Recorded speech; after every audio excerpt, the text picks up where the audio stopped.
Hey guys, I am back with another video, and let me just say that this is going to be the tutorial video on how to basically play the game, and a lot of tips and pointers that you guys should probably be very much aware of that the game does not actually tell you. Let me just say before this video even starts off that this game does a very shit and poorly job at explaining you what you need to do, and with the hours and hours long worth of commentary and dialogue, sometimes you feel like just skipping it when actually sometimes you might be skipping important information.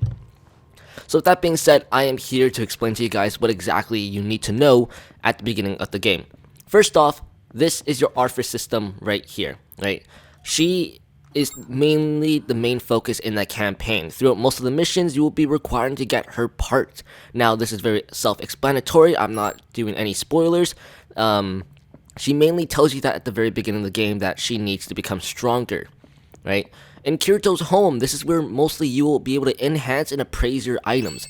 Now, if you guys don't know what that is, as you play the game, right, you're gonna get some items called appraised items. And here, actually, I'll show you some of them. Actually, it's over here. Yeah, so as you play the game, sometimes you will get something called an unappraised item, or handgun, or sniper rifle, or Gatling gun. In which case, each unappraised item will fall into a certain category of an item or weapon. When you do get an unappraised item, you have to go to Kirito's home and talk to Gil over here, which he will unappraise an item for a certain amount of currency. Now, obviously, the better the unappraised item, the more worth currency it will be worth. So you'll be spending quite a bit of currency on him if you have a lot of unappraised items. I highly suggest that you guys only unappraised items that you're using certain weapons for, or either because it's a legendary or epic variant. Now over here is Elizabeth, or Lizbeth, whatever you guys like to call her. She is able to enhance your weapons. Now, the way that the weapon system works in this game is that you can get any weapon in this game, and you can enhance it to make it the strongest weapon in the game. So it isn't where, like, because it is a very highly likely chance that you might get a legendary weapon at the very beginning of the game. And in that case, don't be discouraged thinking like, oh, it's a legendary variant, but it's a weak legendary variant. Just because you get a legendary weapon at the beginning of the game, that doesn't mean it's essentially weak. Now, at that point, when you have it, it may be strong or may be weak, depending on how you get it. For me, I have a physical weapon power of 53, while my other legendary weapon over here has 82. Now obviously, even though that one's 82 and this one's 53, if you guys enhance a weapon, right, you guys can increase its physical power to 82. Now obviously you can increase the weapon rank to I don't know how many, but obviously it is very important to enhance the weapons that you need enhanced.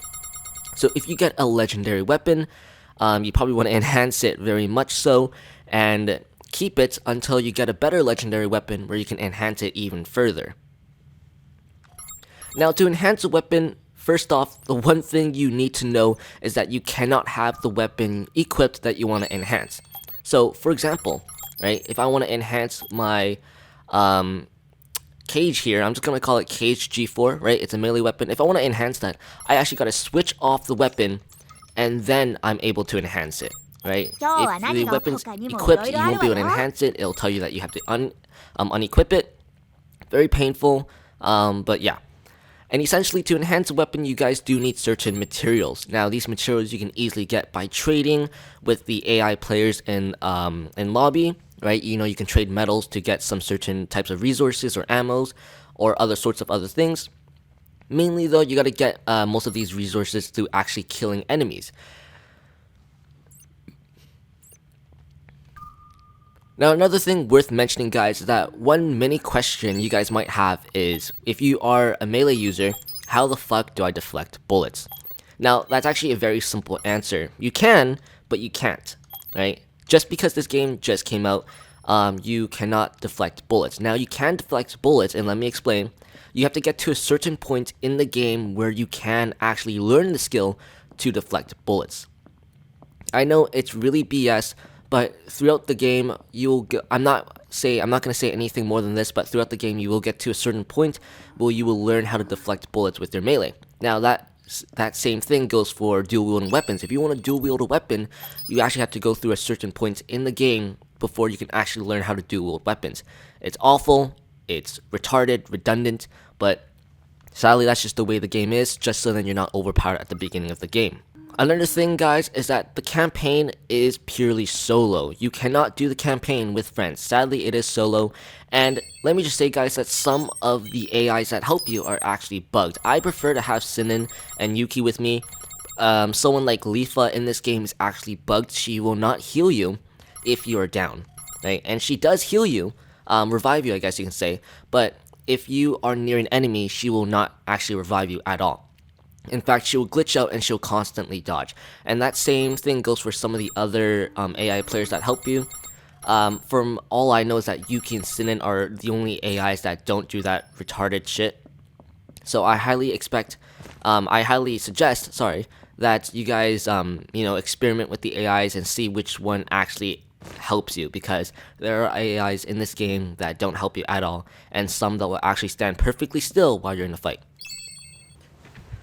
Now, once you have gotten a part for your Arfa system, you will unlock more functionality for her, in which case you can even give her money so then she can spend it on new things, sometimes even items that can benefit you, or just things for herself, or potentially to increase your money. Right now, we're going to go test the banking system. So, yeah.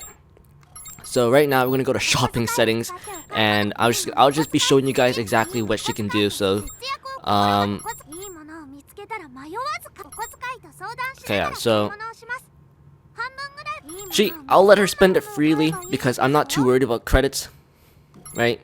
And I'm gonna get her to hunt for bargains, right? Because sometimes she can bring very good weapons back, like rare weapons, but most likely the best type of weapons that you will be getting are from boss drops, right? So yeah. Allowance, we're gonna give her a lot, right? We're gonna give her a lot. So, alright, we're gonna give her 150k. Yes. So, since she's gonna be spending it freely, right?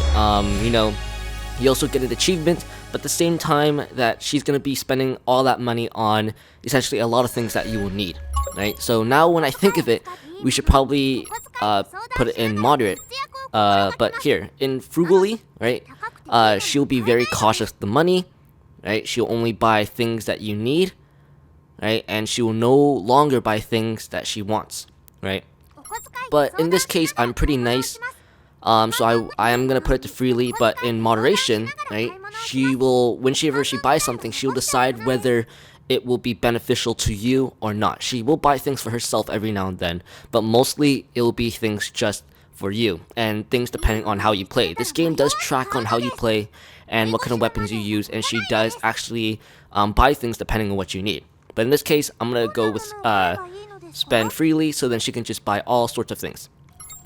Now, if you do prioritize, weapons, right, she will basically bring weapons back to you. But here's the thing, guys, here's the downfall. Whenever you do this option, sometimes it will be a very good weapon, or most of the time it will be a very bad weapon. It will not benefit you that much. You're honestly better off getting her to buy either materials or hunt for bargains in general, right? I don't think accessories are that much, because if you're going to give her free will, then she's going to buy accessories nonetheless.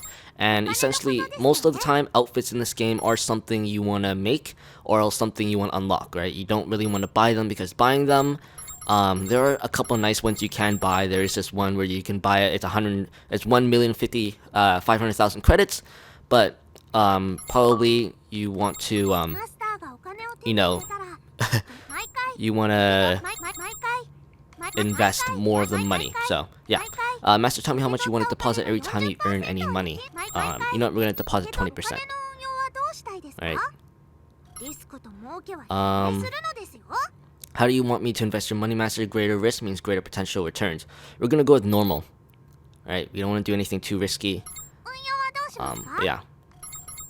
Okay, we're gonna check the balance. Okay, I could have sworn I just given her.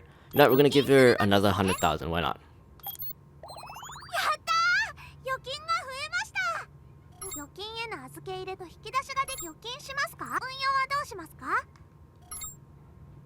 But yeah, Her allowance is right there, right? Basically, we just deposited money. So, yeah. Otherwise than that, we're gonna go check out the other system. So this is where you can change how she is. Right? We're gonna prioritize attack. Alright, and we're gonna attack on Battlestar. I don't want her starting some unnecessary fights because there are a lot of mobs in this game. I'm gonna let her heal in moderation, right? I want her to heal whenever I'm half health or very low on health. And we're gonna make her prioritize reviving because, like I said, there are some AIs in this game that just screw you over whenever they're trying to heal you, right? But in that case, actually, I kind of want her to be independent. So if you guys do want her to be independent, and if you guys want her to survive over reviving you, because what happens if you die right next to 10 monsters, probably fighting would be the better choice. So we're going to confirm that. You can also change her outfits and change her emote settings, but otherwise I won't go into that. Now, good grind spots in this game at the beginning of the game is definitely one in the Remnant Wasteland. If you guys actually go to the Extinct Civilization research lab, and if you defeat the area boss there, you will actually have a high chance to get either a legendary or an epic piece of gear. Another way to get easy grinding spots is in Solitaire Sands, right? This is the next area you get to. When you do get to Solitaire Sands, just keep going until you get to the ship graveyard, and it's very easy. Just follow along the path and you'll get to the ship. Now, there is an area boss there, so I highly suggest you do get prepared. There are a lot of snipers. Kill them first. Now, the enemies here, they just constantly spawn over and over, right?